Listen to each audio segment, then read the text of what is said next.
Welcome to Moving Conversations, a podcast for movement professionals by movement professionals. If you coach, train, or teach movement, Pilates, or fitness, then this podcast is for you. With more than 60 years of experience in fitness and Pilates, your hosts, Brian Ritchie and Nora St. John, explore the science of human movement, diving deep into the facts, myths, and common misconceptions, hoping to spark thought and conversation about how we view fitness and movement. Now, let's jump into Moving Conversations. And welcome back to Moving Conversations. I'm Brian Ritchie. Joining me as always is Nora St. John. Hello, Nora. How are you doing this morning? Well, Brian, very well, very well. It's life is, as we were mentioning earlier, spring is springing, and we're both sneezing. So there you go. It's like falling everywhere. This morning, I was working with a client who was doing bridges, and my eyes started watering. And I said, "Sorry, it's allergies." And I sort of joked, and I was saying, "No, bridges just make me so teary. They're so sad." And I said, "I don't know what's going on. We got the pollen in the air, and now my eyes are watering, and it looks like I'm crying at everything." But that'll last for a few weeks. Here in DC, we just had a massive cherry blossom. Oh, I'll just share this with all of our listeners. Huge cherry blossom festival, much like Japan has. We have here in Washington, DC, down by what we call the mall, which is the area that there are all the monuments and whatnot. Tons of cherry blossoms. The metro here had over 538,000 people ride between opening time on Saturday and 6 p.m. It was the third highest ridership ever for a single day. Holy moly. If you looked at the map on, the traffic map, everything was red going into and out of the city. Everything was basically a parking lot. I was very happy, so happy that I lived outside of the city for once. Oh my God, what a craziness. So this time of year here, it is crazy because of that, crazy because of the tourists, but oh my gosh, everything's in bloom and we're all going to be feeling it, and our cars are going to be nothing but green for the next couple of weeks. And it's just the way it is. That's life on the East Coast. And it sounds like the same thing in Sacramento. Yeah, not quite as bad. My brother lives back there, and I was back there for his wedding in June many years ago, and went on a bike trip. And all I remember coming home with is just like stuff pouring out of my nose. Because, we were on this bike, we were on the towpath next to the Potomac or whatever. Oh, right? yeah. So we're riding up there on the bike, and it was just, you could just see the pollen just floating in the air. And my nose was like, I'm not having any of this. Like for a week later, I was just pouring, trying to get whatever that was out of me. It's like, stop pollinating me. I am not a flower. I will say way. One thing about wearing a mask. Yeah. It really did come in handy. Now, say what you will, hard to breathe through. But when you're walking and hiking in that nasty pollen, at least that was able to filter out some, but you'd come back and the mask would be pure green. I mean, it was ridiculous, the amount of pollen that is in this area. Yeah. And it's just what we have to put up with, for a few weeks. And then hopefully everything, clears out and everything will be, 105 degrees. No, not quite that hot, but you get the hundreds, we get the humidity. So, we're both going to experience the heat. Well, our last session, we talked a lot about osteoporosis.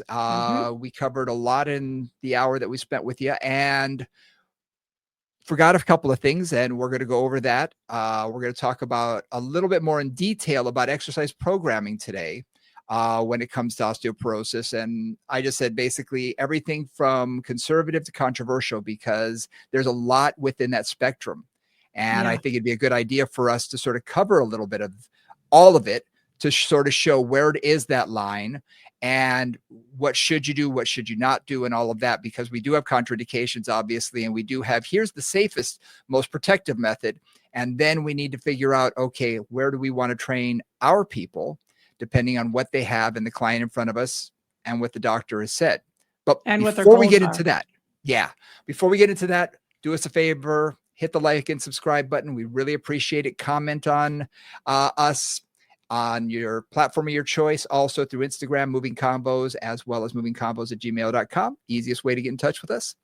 And let's dive into a little bit more of osteoporosis with a little bit of programming and anything that we forgot to mention last time. Because I don't know about you, but every time we sort of stop and hit the stop button on the recording, it's like, oh, we forgot this. Oh, we forgot that. So Exactly. this gives us an opportunity to catch that up a little bit. That's right.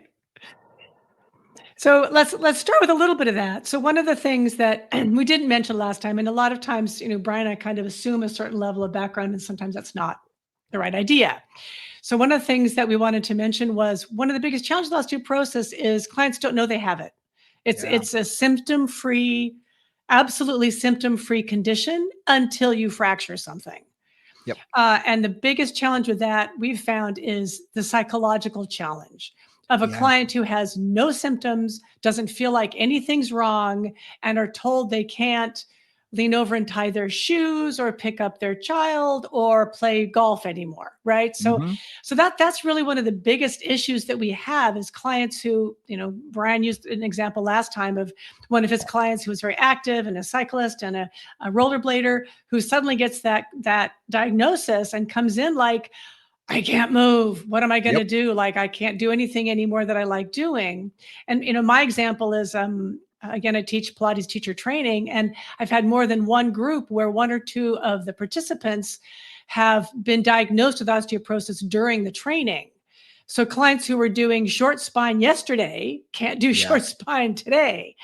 And they're like, why? I felt fine, da, da, da. So that's partly why we wanted to bring this up, was just because this is real. And you're going to have so many clients go through this. And how do we handle that? And how do we keep them safe while still allowing them to keep moving?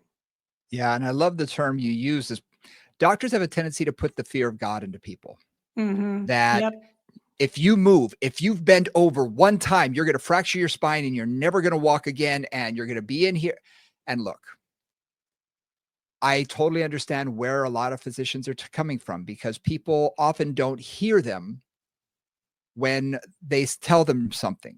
I've talked to a number of doctors who have actually given people diagnoses that are very, very serious. And the doctor says it, but the person literally doesn't hear the words. I have a family member who had a heart attack. It was in the hospital. And I went in and flew in and was trying to figure out what was going on. And they said, they won't tell us anything. They won't tell us anything. So I cornered the doctor and I'm being very, hands up. And I'm like, why won't you say anything? He said, I've told her she's had a heart attack. Knowing they're not hearing me. And it was at that moment that I said, oh, this is a very real thing. This is a very real thing. Yeah. I get the doctor saying, look, you need to be careful. You need to be protective of this. You need to take proactive measures in order to prevent those fractures. But putting the fear of God into someone so that they don't move again, that can be very contradictory to what they need to do, because they need to move and they need to do weight-bearing exercise. Right. So how do they do weight-bearing exercise safely? Yeah. Right. And how do they do it? Not just safely, but progressively. To bring up I think of the clients I talked about last time, right? She was a regular runner, but she'd been running the same amount for 10 years. So her bones had accommodated to that and actually were no longer going to be gaining density, because the challenge wasn't new to the bones. The bones were like, yeah, I can handle this.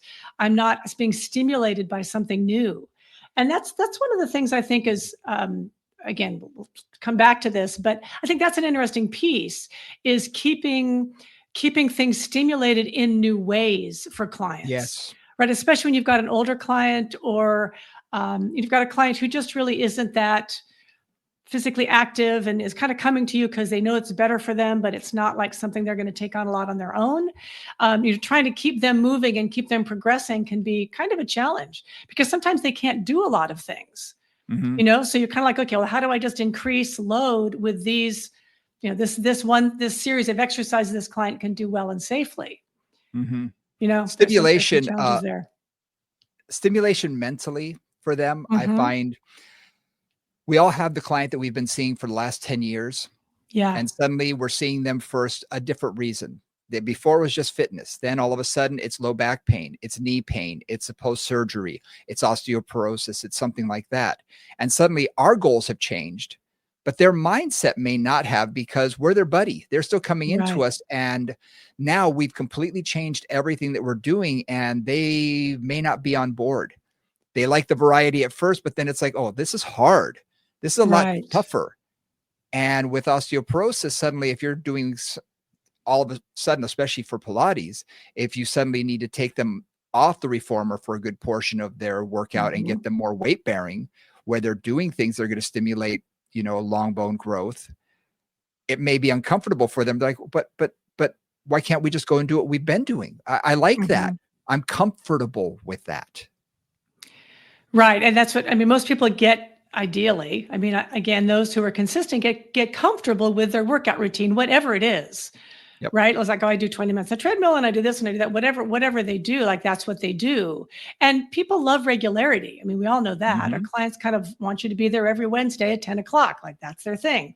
But with osteoporosis, you've got to be a little bit aware of not just doing the same thing in the same order for a period of time. Like you can do that to start and get their foundations up, get their movement quality appropriate for what you're trying to do.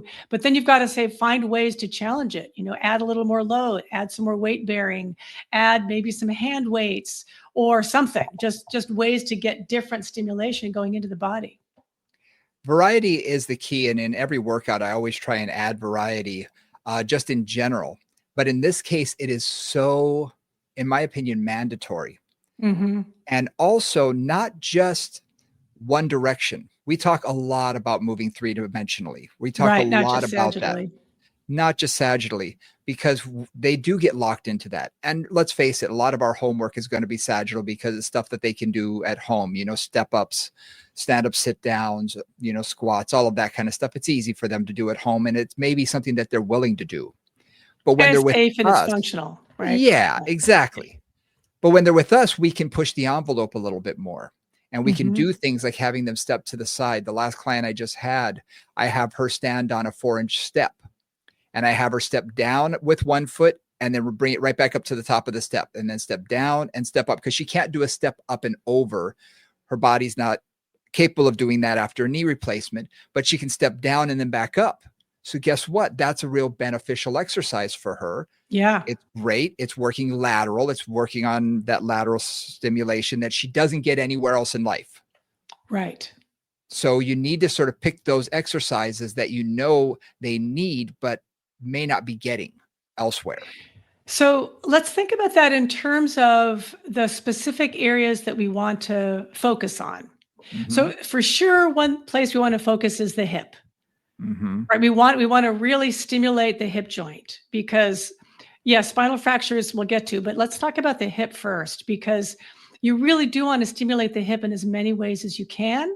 And from different angles. So that means, yes, certainly squats or footwork on the reformer, but not just parallel, take it turned out, take it with, take lungy kind of things, the one leg forward or one leg back if you're standing. On the reformer, parallel, turned out, turned in. I do all of those versions in footwork. One thing I do like about footwork, and I like to bring this up, is you are getting a nice load in footwork because you're getting both the load from the springs and you're getting compression through the shoulders. So you are getting, at least my feeling is, and certainly the feeling in the body is, you're getting a little more of those compressive forces without necessarily adding a whole lot more weight. So it's kind of like I feel like you get some good benefits out of something like footwork, where again, you've got pressure on the top and kind of pressure from the bottom. So your skeleton is getting some of that axial loading in a pretty simple, really safe exercise that you can modify as you need to. And again, that's a place to work parallel, turned out, turned in, single leg turned out, legs wide, all kinds of things, so that you're stimulating that hip. You're getting force into that acetabulum and into that femoral head and neck from all kinds of different angles. It's like, I love what you just said about doing that, side stepping. I do that as well. I'll use in the Pilates environment, I'll use a moon box. And have somebody step up and just step down and step up and step down and step up and step down sideways. I'll also have them doing step overs, where they have the moon box sort of long ways. They step up and they step over it and back and over it and back. And I'll with all my osteoporotic clients, and even just my older clients, I will always do 5 even to 10 minutes of standing at the beginning and or the end. Usually I'll do a little bit at the beginning as a warm up, and then I'll almost always finish with about 5 minutes of standing at the end. Doing those kind of things, stepping up and over, doing some lunges, doing some squat kind of things. Just because I mean, regardless of whether they have osteoporosis or not, I want to work on balance, and I want to work on really translating what we did in Pilates to an upright situation. Also, this is one of those situations where open chain exercises don't work the same as closed chain because we want to have that load. So doing something for their hip abductors in a side lying position, or even standing and kicking a leg out. It's the standing leg that's getting the work, not the leg that's kicking out. Exactly. The working leg, the leg that's moving isn't getting any of that stimulation because it's open chain. Exactly. So it's really the closed chain position that we want to think about. Now, something that I will do in my world is I have a number of different weighted vests. So I will want to increase their weight. I'm not a big fan of necessarily having them hold on to weights because it might affect their balance. Axially. I like it loading axially also because it's going to be pushing down in their shoulders in an even fashion. So it's not just one-sided or the other, or if they happen to lean one way or the other, it takes that variability and narrows it a little bit. So I'm not worried as much about that for their spine. So I can load them. I have everything from a 6-pound all the way up to a 22-pound, I think, weight vest. Okay. Great. And the 22-pound one is, I can take weights, the ingots in and out. But I have a 6-pound and a 12-pound that are just one weight. You put it on. Clients don't even realize they have it on because it's fairly comfortable. The big one, it looks like a bulletproof vest, and it gets very hot. But the other one is rather light. It goes over the shoulders, and boom, they don't have to think about it. And I can do all of their standing exercises with just a little bit of weight. And remember, a lot of the clients who we're worried about with this are lighter weight individuals anyway. So putting a 10-pound weight vest on them, that can be a significant increase. That could be 10% of their body weight, or, 8% or whatever it is, that we're increasing it without necessarily hold these 10-pound dumbbells, which based on grip strength, based on shoulders, they may end up shrugging. There's all sorts of things that may happen. The weight vest is an easy way to eliminate a lot of that. And then I can do sidestepping. I can do grapevines. I can do anything in a standing position. And I love doing things where they are walking sideways, walking up and over a small 6-inch hurdle or a rolled up towel, or doing a grapevine, stepping in front of one leg, then behind the leg. All of these things are going to stimulate the hips, and they're in that closed chain position. Which is really critical there. So that's where, so thinking about how we modify or what we focus on. So I'm going to take us to the Pilates environment for a moment. When I'm working with somebody with osteoporosis and I'm taking the conservative approach, and I'm thinking of one client I had who already had 4 or 5 spinal fractures from osteoporosis and had basically they sort of put cement in there to kind of hold the vertebra together. So this was not a client I was going to push the envelope on, okay? Because she already had fractures. She was at high risk. She had her DEXA scans were like 4 or something. I mean, it was a -4. It was not good. So in her case, like let's say with footwork, supine, I load her just what she's comfortable with. Her case was like 3 reds. And we do footwork, and I make sure that she is getting some load from the shoulder rests. And we do kind of a lot. So we do heels, we do toes, we do V, we do wide, we do in, and we do LA, and we do some single leg. So we do a lot of different positions for her. And we take maybe 10, almost even sometimes 10 or 12 minutes of her session just doing footwork. So we may do 20 reps. We may do a lot of different reps. She also is somebody who was happy to walk outside of our sessions, but not willing to do a whole lot else. She kind of was too nervous to do a whole lot else. So in that case, I really felt like this was the workout she was getting. And so, we'd work on that. Things like then going into knee stretch, right, is another closed chain. It's your hands, not your shoulders, but you still get some axial loading on that. Feet up on the shoulder rest, and you're pushing back and forth. So you get some good hip work. Again, that's only sagittal. It's really hard to do knee stretch in any other way, but really sagittal. So it wouldn't necessarily work so much on that.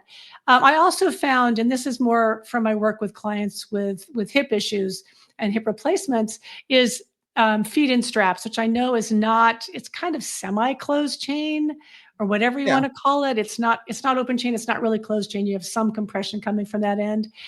That's what I found is another one that I really work a lot of. External rotation, internal rotation, big circles, little circles, drawing little snowmen with your feet, taking little spirograph actions. So basically they're stimulating their hip in 100 different ways with whatever that light load into the hip joint is. Because that's the other thing that I found, like for all my pre-hip replacement clients, they all do that. And many clients that has put off their hip replacement for months or sometimes years with some of my clients, just to basically get this hip stimulated in all those different ways, really helps to keep arthritis at bay. It helps to keep the strength three-dimensionally around that joint. Now, something that we talked about briefly last time, and I want to bring up here, is shock. The shock through the long bones, where there's some impact. And again, you can get that through walking. Even on a treadmill, you're going to get some of that shock, depending on how soft your treadmill is. Okay? Yeah. But walking outside is usually best, just because you get your foot against that pavement or against that concrete, and you're going to get some of that reverberation through those long bones. Now, how we can stimulate that in a gym environment or even a Pilates environment is through a jump board, or I have a specific leg press, which is very similar to a reformer as well, where you can do jumps where I can lighten the load down to like 5 pounds all the way. And that's not their body weight plus 5 pounds. We're talking literally just 5 pounds. And I can take it up to 700 pounds, which obviously you're not going to do for a jump. But for a client who may be afraid of fracturing, you don't want them to necessarily do a lot of jumping with their whole body weight, because that's contraindicated. Yeah. So, and they may be terrified. Yeah, I can take them down to 5 or 6 pounds where they literally feel like, wow, this is barely even coming back. And on a reformer, you put a yellow, well, it's going to take a while for them to return. Actually, yeah.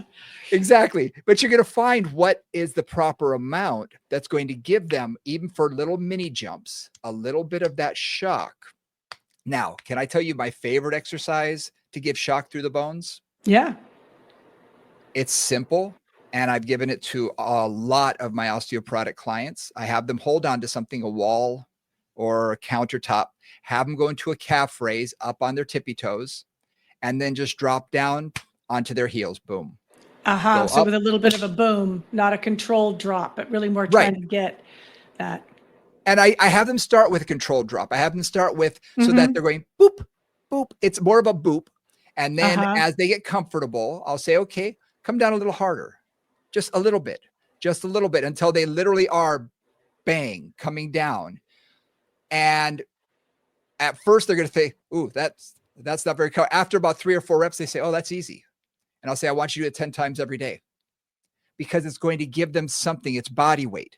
It's providing that shock through their system, through their long bones. So they're going to get some stimulation, and it can really help. And I found it's something, because it's easy to do. Clients will do it at home. They'll do it first thing in the morning when they're brushing their teeth or while making dinner or whatever. I get that compliance, and I like that. And it really does help.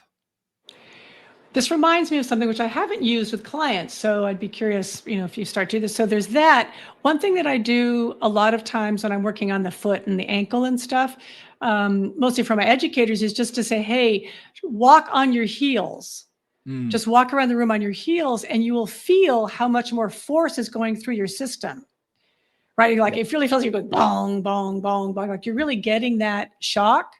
So that's something too that I can give to my osteoporotic clients, is just walk on your heels, just from here to the bathroom, or when you're walking around the house, just walk on your heels, because that will also send shock up. Like almost immediately, you feel it quite quickly, because the foot is a real shock absorber, and if you take the rest of the foot out, you really get that shock. One other thing, and this is just something that occurred to me, because I was at the footwear store and I was playing with footwear. I just, because of what works for me, I tend to use pretty minimal foot gear, and I really prefer stuff that's not very cushiony. and pretty flat, just because that's what I'm used to. And also, I feel like that gives me more sensation of the floor, gives me better feedback. But I was also thinking about it because I was at, Fleet Feet or whatever. And I said, well, what would you suggest for me? And they gave me a Hoka, which is a very popular running shoe at the moment. Yep. And I put on the Hoka and it was like, oh, this absorbs all the shock that could be going through my system. Yep. So I had this moment of, what is this going to do in terms of bone stimulation? Like, especially for people who are using them just as walking shoes, like they're not even like running in them and adding just that potential impact of just speed. Good point. And running. And I thought, well, that's interesting, because you take that shock away and you're not getting that stimulation to the bones. Mm-hmm. So that was just another little moment in my head of like, not necessarily that everybody wants, minimalist kind of barefoot shoes. I understand that. But at least spend some time in bare feet and some time walking on your heels or doing the heel drops that Brian's talking about. Because if somebody has those super cushy shoes, they're not going to be getting that in their regular wandering around. That's a great thing to bring up, because I hadn't put that 2 and 2 together until you just said it. I said, of course, because I'd say 50% of my clients are wearing Hokas or the QC, whatever, however you pronounce that also have a ton of that cushioning. Yep. And they're doing it because, it makes my joints feel good. I'm like, I bet it does. But like you just said, you're not going to get that stimulation. You're not going to get that shock through the system. So that's a very good point that I hadn't even sort of thought of myself. I mean, I wouldn't have, except that I do wear, I wear these really minimalist shoes. And so I feel, I feel my heel hit the ground. And then I was playing with these, I walk in these Hokas going, I'm walking on a mattress. Like there is no force, which I appreciate, sometimes, and I understand foot gear is foot gear and you got to do what's comfortable for you and all that. But it really was one of those moments of, wow, this is going to remove that basic kind of fundamental force transmission up through my bones by absorbing the force before it really hits my skeleton. Yeah. Interesting. Something else that I do with clients that we've talked about in other podcasts, when we do things like the clock lunge and whatnot. Mm-hmm. Now, what I will do is I call it a controlled fall. So I will have them sometimes with my wooden dowels or whatnot, just so they have a little bit of balance control if they need it. But I'll have them lift one leg up and then go forward into a forward lunge. And I will say, I want that front leg to catch you. I don't want you to sort of bend that back knee immediately and sort of approach it slowly. I literally want you to go forward and catch yourself and then push yourself back up. And then catch yourself and push yourself back up. And then I'll do a lateral lunge the same way. And I will say, I want the leg that you're standing on to stay straight the whole time, and literally let that leg that you're going to land on catch your body weight.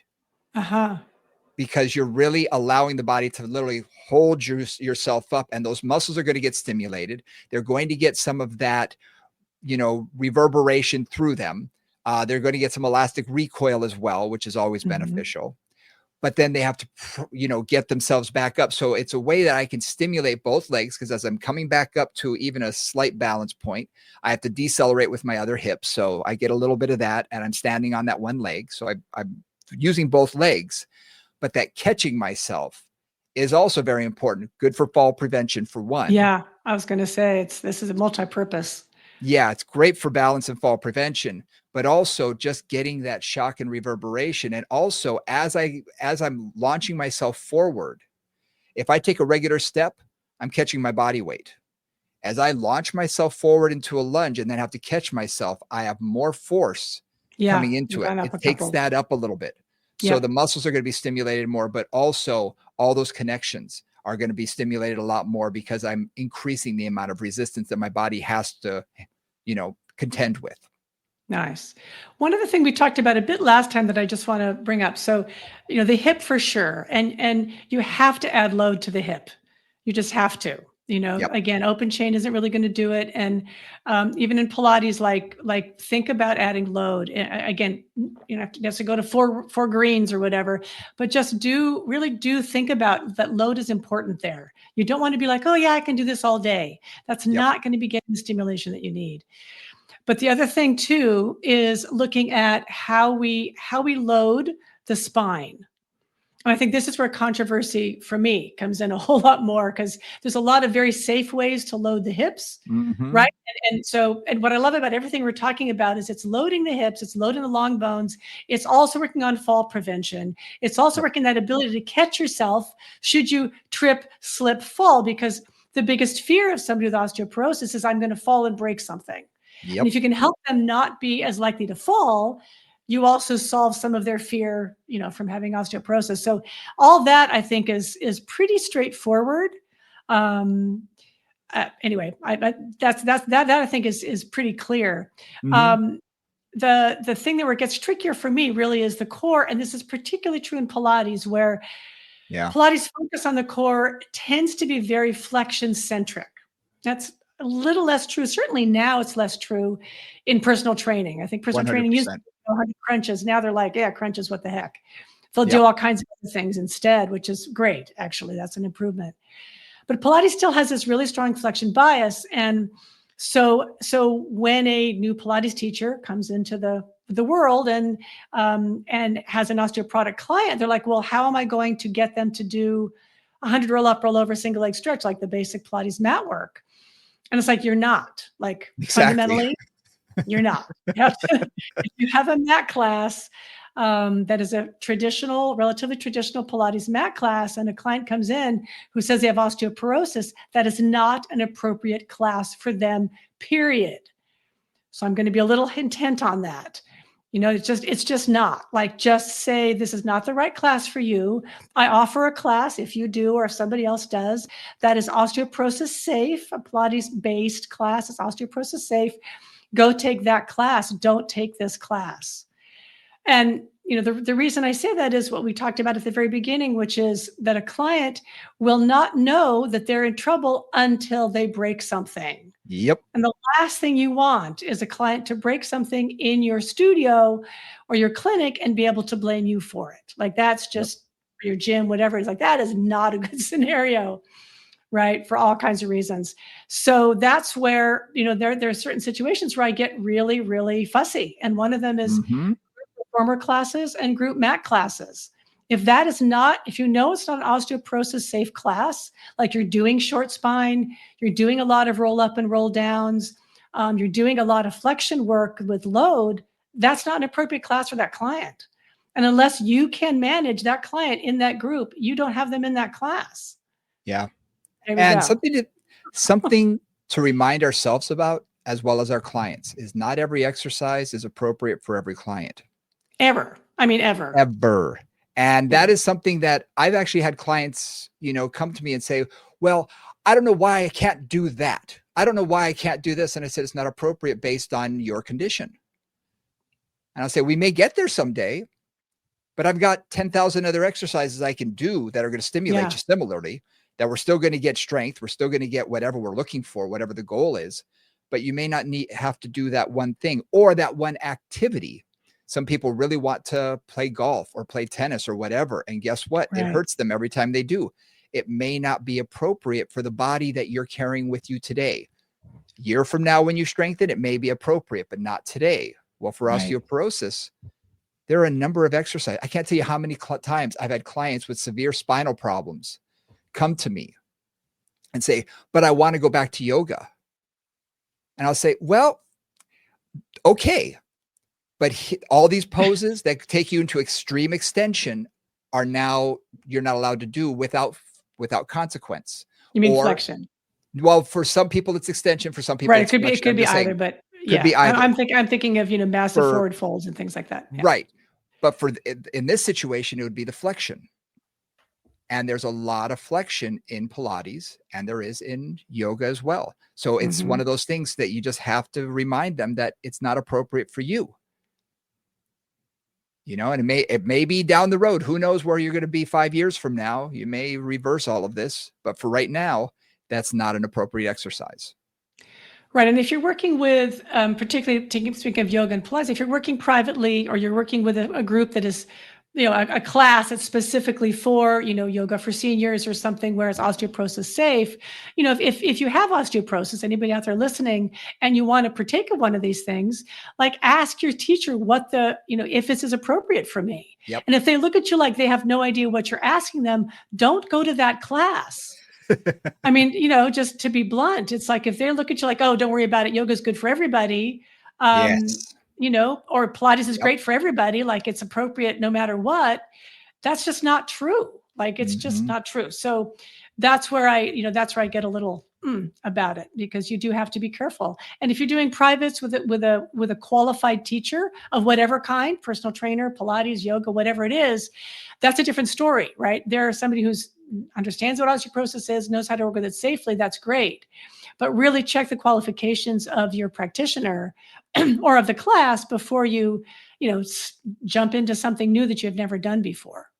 And these are also things that we can educate our clients about, because I have clients who do have Pilates instructors outside of my facility.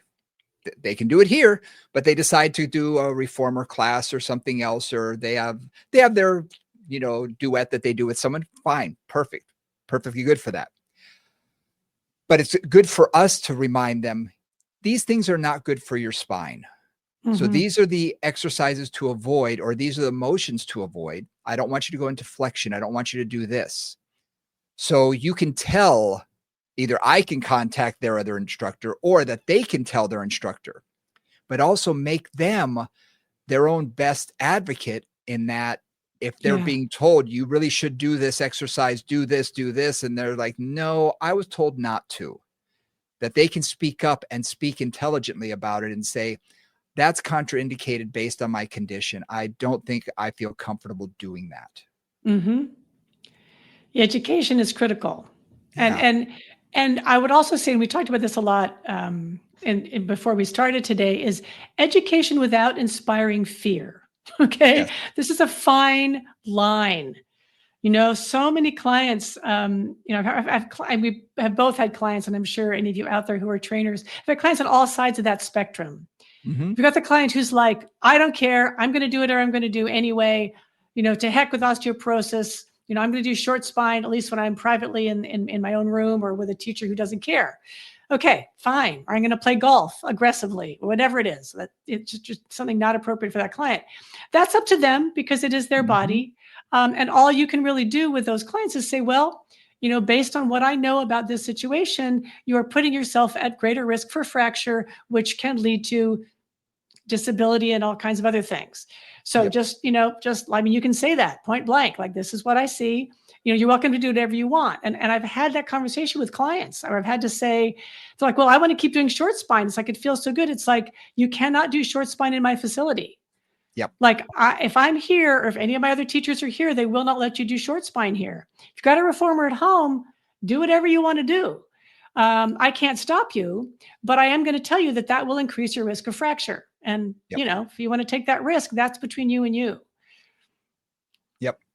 And that's something that you have to, I'm constantly reminding clients that there are both positive and negative consequences to all of our actions. Right. There you go. And the first time I really brought this up it was in a class where I was teaching something about the meniscus, and I had a CrossFitter who was, I have to do plyometrics. I just have to. And I said, look, go for it.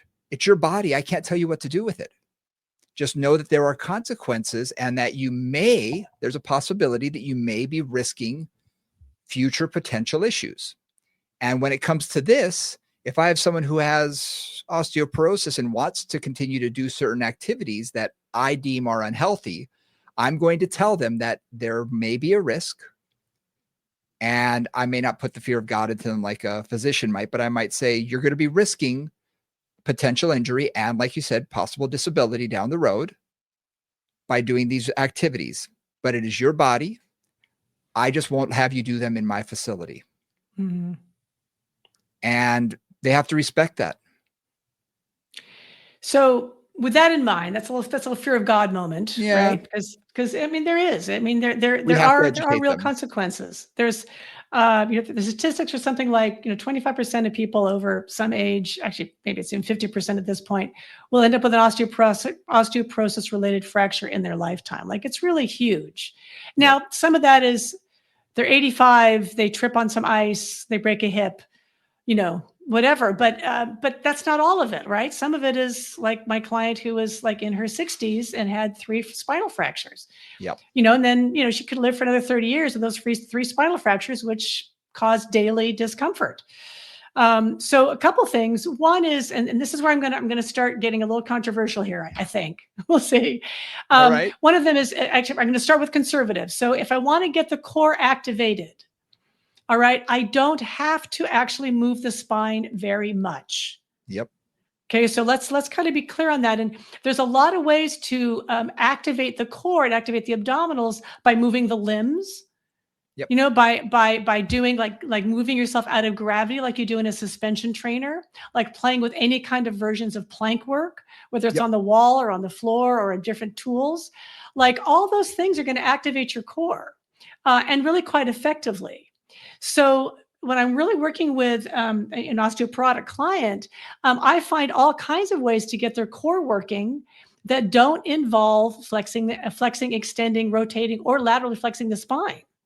Again, just by putting force into I'm just a side plank. Like I'll have them do side planks on the wall if they can't start it, and then they do it on the floor. Maybe we end up working with kind of modified versions even on the reformer. So I'm getting that whole side body to wake up and that side core, lateral core to wake up without having to move the spine. Any kind of inversion stuff, whether it's, again, using a suspension trainer or in the Pilates environment, if you have a tower or a trap table or a springboard, taking hold of the straps and just preaching them forward and leaning into them and coming back like you would on a suspension trainer.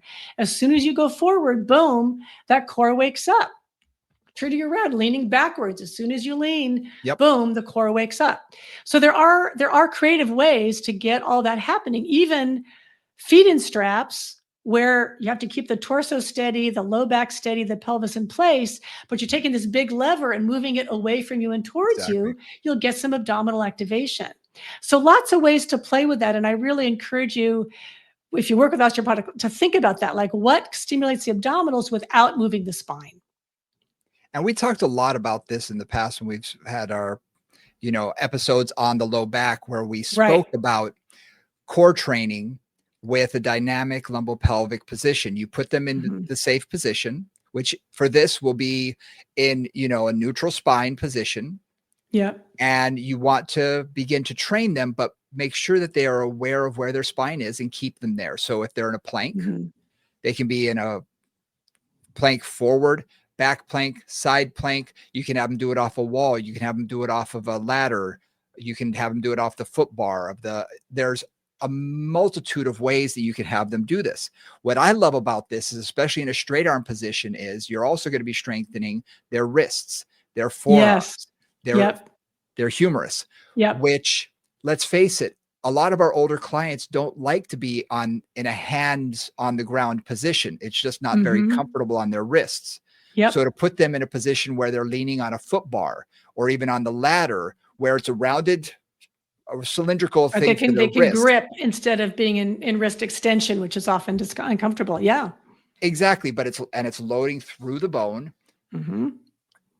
It feels more comfortable, but it's a way for me that I can say, okay, at least I'm loading them in this position. So they're going to get that strengthening through those long bones. Again, long bones are not just our femur and our tibia. We're also talking about our forearms, our upper arm, humerus, radius. Those are all the other bones that we need to think about as well as the spine. And those also put load into the spine. And I was just going to say, they put a direct load into the spine in all of those positions. Now, we talked in our last episode, I mentioned all of the derotation work with bands and tubing and all of that. All of that is loading the core in basically a statue or a plank type position. That's not necessarily in a forward position, like a front plank or off of something. You're more in a standing position. So guess what? You're not only getting spinal work, you're also going to be getting load bearing on the legs. especially if you're doing any sidestepping or forward or back or any of that while holding onto a tube with the arm straight ahead. So there are so many variety of ways that we can stimulate the core without necessarily having them go into a forward flex position. Right. And one other thing I would bring up in the Pilates environment is kneeling side arms, basically on the reformer, right, where you're kneeling and you're just taking this strap across or up or down or various different ways. So you're loading the core and trying to keep it stable. So again, that's another kind of, I would go beyond just a derotation exercise, but it's a torso stabilizing exercise against weird loads, either going up or going across or pulling or whatever you're doing. So that's another way, that's sort of a reformer version of some of the statue work that Brian talks about. I love what you do. I think it's really great to have that dynamic load and to do it in standing. And also for someone who may not be able to kneel because of a knee position, you can modify that by using the sitting box. Exactly. So just sideways. There's a multitude of ways. Really, I mean, a lack of imagination is the only limitation you have in a lot of these situations, because you can really load the spine in so many different ways, and you should in all of these ways, not just in flexion. We learned a long time ago in fitness that crunches, while they may help, tone your abs a little bit, it's not a very specific exercise and not very functional exercise, except for doing it once, getting out of bed, getting out of a supine position, sitting yourself up, very functional. 200 repetitions, not that functional. No, exactly. So what other little thing that I want to, so moving this into, we've talked a little bit about the spine and doing it in a neutral position. And again, great ideas there. You can make a whole session without ever having to go into flexion. I mean, all the kneeling abdominal series on the reformer. It's like, they're easy ways to get that load going through the spine without moving the spine. So that's one piece there. But then the other thing, and we talked a little bit about this last time, but I'm going to bring it up here when we talk about practical stuff, is I'm also thinking about, okay, imagine putting your shoes on without flexing your spine. Okay. Unless you've got like the world's most flexible hips, which most people at that point in their life do not, you're going to have to flex your spine. And you may be sitting and you may whatever, but like you're going to be flexing your spine to get your foot on or get your socks on. So the other thing too is, how do I develop in a relatively unloaded way? And I think that's something that has not been well defined. So what I'm talking about here is like kind of making it up, just to be clear on that. How do we load some of that, get some rotation going, get clients to be able to do some light flexion with the minimal load possible so that we maintain strength for their functional activities? Yeah. That's, like you said, we are now tipping the spectrum towards controversial. We're going into controversy. Yep. We're going into controversy now. Yeah, I was gonna say we've covered a lot of the conservative, because though all the things we've talked about up until now are all things you can do with a client very safely. You can teach them how to do some of this stuff at home. Yep. And especially if you're working with them one-on-one, you can keep them very safe. Now, let's talk about reality. Let's talk about real life, all the things that they're going to need to do. Getting in and out of cars, getting up and down off the toilet, putting on your shoes, getting out of bed. All of these things are going to involve some flexion and some rotation. And the question is, do we never train it again and hope they get some overlap and some of that crossing, that they're going to get it with all of our other stuff? Or do we add in a little bit in a safe environment, in a relatively unloaded position, or as unloaded as we can keep them? And I lean more towards that myself, because I need my client to be functional. Right. And we talked about this a little bit last time, but just a reminder, the lack of specificity, right? Like what we train is what we train, period. And that's what we get strong at. That's what we get strong at. And so again, like if you train lying down, then you get good at lying down and moving your legs or whatever it is. If you do squats sagittal, you get good at that. Skills don't necessarily translate beyond the exact thing you do, which is horrifying in some ways, because it really means you've got to be pretty creative a lot of times. But in this case, it's like, how can I just get some rotation happening? So one of the things that I work on is basically upright full body rotation. So for example, just standing, I'll have people just stand, bend the knees, right? So the knees are a little bit bent. That takes some stress off all the joints. And then just takes from standing upright, a nice easy rotation, just side to side, just a nice, like the arms are swinging, you're just rotating. And the hips are moving, the knees are moving, the spine is moving, the shoulders are moving, the neck and the head are all moving. The idea here for me is I'm trying to create a coordination of rotation that spreads the load out as much as possible. Yeah. And partly why I say that here is because in Pilates, a lot of rotations are done with the pelvis stable and the thorax rotating. Yep. Right now, number one, that's not that functional for a lot of actual like rotational activities. But number two, that's going to put the load into the spine. And if I've got somebody with osteoporosis, I don't want that load to build up at any one particular spot. I want it to be just like moved over all of those joints. So everybody's taking part of the load. And that generally means that that load isn't going to build up anywhere. So that's often where I start, is just a nice, easy, and they can do it as small and as gentle as they want, but I want to look at that coordination of hips, knees, torso, shoulders, neck, head, the whole piece working together smoothly and consistently. Yep. I like the way you put that. With a lot of clients, I will have them, first of all, I use this term a lot, moving at the speed of life. I want them to go at a natural pace. I don't want them to go too slow. I don't want them to go too fast. I want them to feel like whatever we're doing is natural. Well, the same thing happens when I have them do anything involving rotation or anything like this. I tell them, make it like a dance. I want it to be smooth.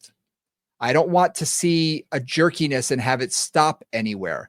Just allow your body to turn. And what I'll do is I'll usually start in something like a row with a single arm row with a band or something like that, where the band is attached to something and they're just pulling. And I'll say, okay, just pull. And that's all I'll say. I'll show them one time, two times, and then have them do that. And I'll say, okay, now increase your range of motion a little bit. Just see, does it feel comfortable to turn your shoulders just a little bit? How about your hips? Do they just want to move just a little bit? And you'll see them begin to get comfortable and their whole body begins to move in a very fluid way. And that's what I'm looking for. I want that fluidity. And I'll change their foot position, sometimes one foot forward, then I'll switch to the other side so that now their hips can open instead of being locked into a position. And I'll say, just go with what feels comfortable. So if they do have fear and they don't want to turn their shoulders very much, it's like, that's okay for today. The more they get comfortable with it, they're going to turn and they say, oh, okay, this is all right. Because, and I bring this up to a lot of people, there's going to come a time when you're going to have to open a door that's going to be heavier than you think. That you're going to grab it and pull. And guess what? You've got to engage your core, your hips, your shoulder. You're going to rotate. And if you're not strong enough to do that, the weakest link is going to be what's going to break. And I don't want any link to break. I want them to be able to anchor themselves, pull that door open and walk on through. And you want that whole chain to be participating. Right. I love the link and the chain concept there.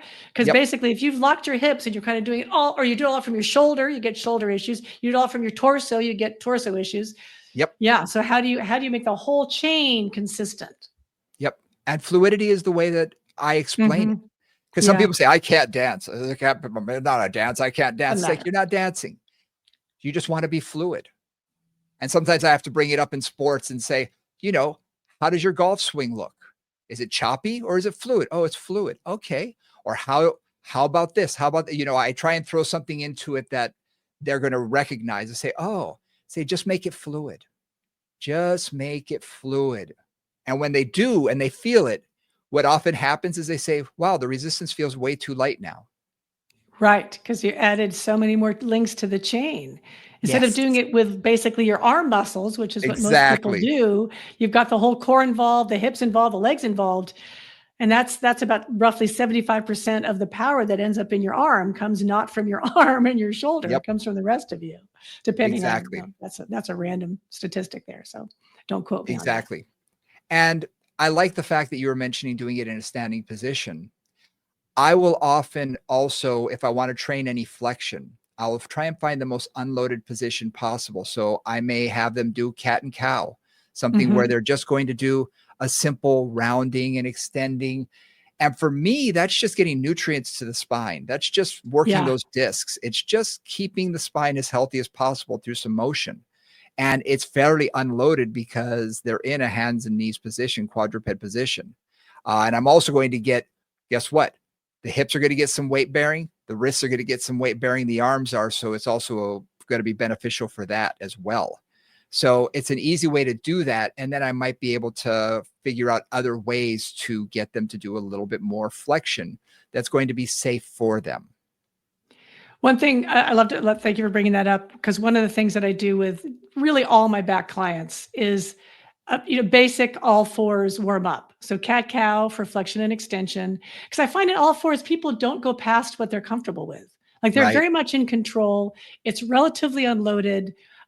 It's really the best way that I've found to move the spine for somebody who's sensitive, and then even doing tail wag, Tail our wag. Pilates version of lateral flexion hip movement, and then what Brand taught me was chicken wings, which is a simple rotation Yep. exercise, one hand behind the head, other head down, and that elbow goes towards the opposite elbow and back up.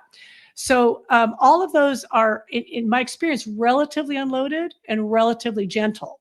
So if I've got somebody with osteoporosis or something with any kind of spinal issue, I'll do those because that also tells me what they're moving, it's a great assessment tool, what they're moving, what they're not, how things are going for them, where their pain points are, like they can't push this way, they can't push that way. And it gives me a lot of information, both assessment wise, pain wise, and gives them a very simple series of exercises they can do at home. Yes. Yep. So we're not going to dive too deep into controversy. And the reason is I don't think either Nora or I feel comfortable giving you permission necessarily to here, try this with your client, because no, we're Mhm. telling you what we do under very safe conditions Mhm. and with as minimal amount of load on the spine as possible when it comes to flexion or rotation, Right. because we want to make sure that the client is safe at all times. Now, something else to think about when looking at that spectrum of controversial to conservative is where are they on the osteopenia versus osteoporotic, spectrum as well. Right, right. Because it's not black and white, and there's been a No. lot of well documented inconsistencies in terms of the scans. The scans are they're useful, but don't take them as gospel. I mean, really, Yeah. don't take them as gospel. You can have a lot of errors in there, one way and the other. Right. So somebody can be very osteoporotic, like a, -3 or -4 or something. And then they can be really just a little Barely. bit of osteopenic, minus zero point 0.5 or something. Right. That makes a big difference. And as we talked about last time, where their numbers are worse also makes a difference. Is it hip? Is it spine? Is it wrist? That tells you a lot also about what you can and can't do safely or what you should focus on. And remember, a client may come to you and say, I'm osteoporotic. I had a client tell me this. I have Right. osteoporosis. And it was part of their story. And I said, I want you to get me the chart. I want to see the DEXA scan, and I want to see the results. Well, guess what? They were only osteoporotic in their spine. Their hip Mm, was strong as an ox, not even right. close. Their wrist, not even close. It Yep. was only their spine. So guess what? That changed in my mind my programming. It wasn't I need to Exactly. do the whole body. It's like, okay, well, you're fine in these other areas. I can do a lot. It opens things up. But now at L3, yes, we're seeing some, in the DEXA scan. Okay.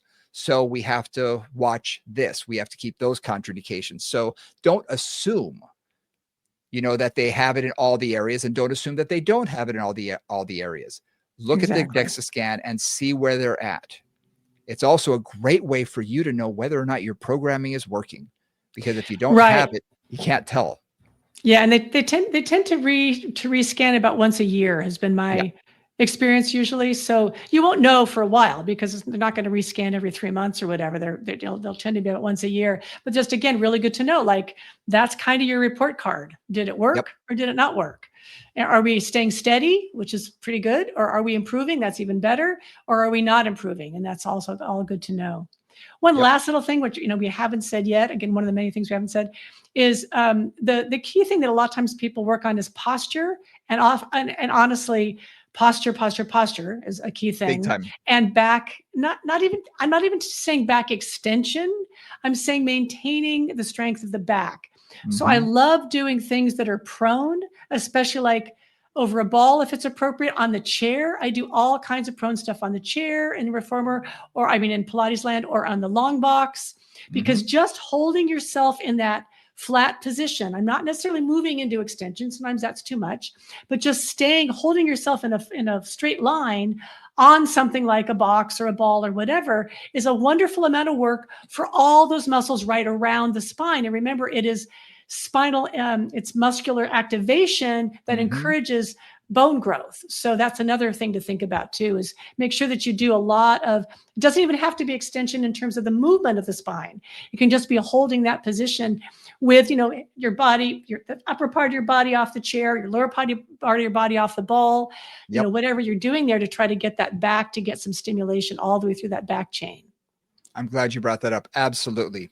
Posture. That's going to help out a ton with this, because again, a forward flex kyphotic posture is much more likely to have an issue than someone who is not kyphotic. So yes, work on that posture. And yes, you can stimulate the erectors without going into extension. So there are multitude of ways to do that. And we covered a lot of that in episodes past when we talked about the low back. So thank you. I'm glad you brought that up before we wrapped up. So excellent. And I think we covered a lot today. There's a lot I think we gave you a lot of things to think about. Yeah. Hopefully. And to really focus on. Some program plans or some thoughts or some strategies. And again, these are just ideas. And with any of the types of programming ideas that we give you, we're hoping to stimulate your thought process so you can create more. It's not, here's the 10 exercises that you're going to do forever. No, these 10 exercises hopefully will open you up to 100 more exercises, and that you're going to be able to come to us and say, check this out. When we see you at a conference or something, you say, check this exercise out. And we're, oh, awesome. I can't wait to use that myself. So that's really what this is about, is stimulating that for you to become more creative. You're right. Once you understand the principles, right? That's the key. If you understand what you're trying to do, then how do you do that in movement? That's the fun part of our job. Exactly. Well, thank you guys very much for joining us. We really appreciate it. As always, hit the like and subscribe button for the platform of your choice. Movingconvos@gmail.com is the best way to get in touch with us. But do hit the like, hit the subscribe, hit the comment. Tell us what you like. When we talk about this, give us your favorite exercise, whether it's one that we suggested today, or maybe you're doing something that we're not. Put it in the comments. We really appreciate it. And it really helps us get the word out to more people. So please do that on Instagram, especially. Moving Convos is our Instagram handle. So check us out there. And until next week, for Nora St. John, I'm Brian Ritchie. We'll see y'all next week. Bye, guys.